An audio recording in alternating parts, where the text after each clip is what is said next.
Studenti mostecké hotelové školy Bukašul se zapojili do projektu s názvem Partnerství škol. Jak tento projekt probíhá v praxi? Přihlásili jsme se do projektu Partnerství škol, programu Comenius, abychom využili nabídky výměny studentů.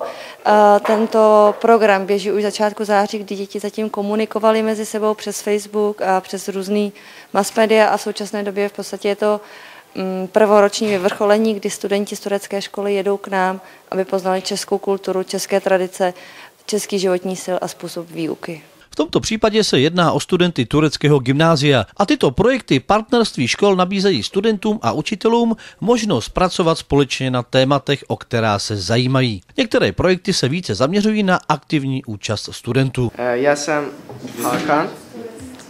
Já jsem z Turecka. Setkání proběhlo opravdu hezky. Já osobně jsem teda přijela trochu díl, já jsem byla v nemocnici. Akorát teda jsem netušila, že učitelé, jakoby jejich ne všichni mluví anglicky. Takže jsem na něm začala mluvit anglicky, oni teda mi nerozuměli turecky, ale úplně super. Vlastně dozvěděli jsme se, který Turek bude patřit k jakému Čechovi. Jelikož já jsem na intro, tak jsem dostala rovnou 4 lidi. Jak také studenti z Turecka přijali český jídelníček a která jídla jim nejvíce chutná? Vaše kuchyně mi velice chutná, je delikátní a ochutnala jsem již několik jídel a i úprava jídel je velmi pěkná. Oni teda nejedí vepřový, že jo? Nebo někteří teda chtěli, jako říkali, že třeba by zkusili, ale zrovna já takovýhle lidi nemám. A my jim teda jako děláme takovou vývařovnu a teď děláme takový ty jídla, jakože francouzský brambory jsme dělali, risotto, smažák.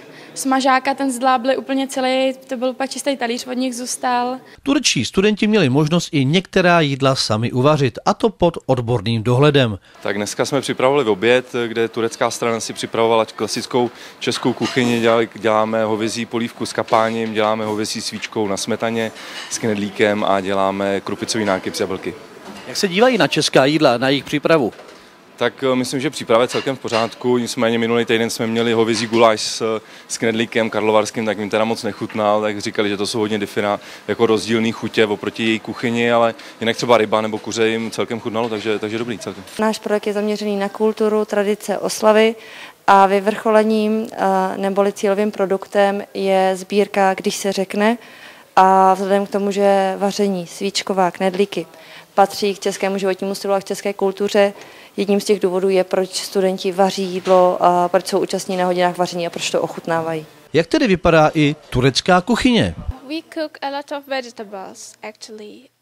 Naše kuchyně je hodně založena na zelenině. Je zde hodně fazolí a používáme hodně druhů mas, kromě vepřového, a také mnoho různých polévek.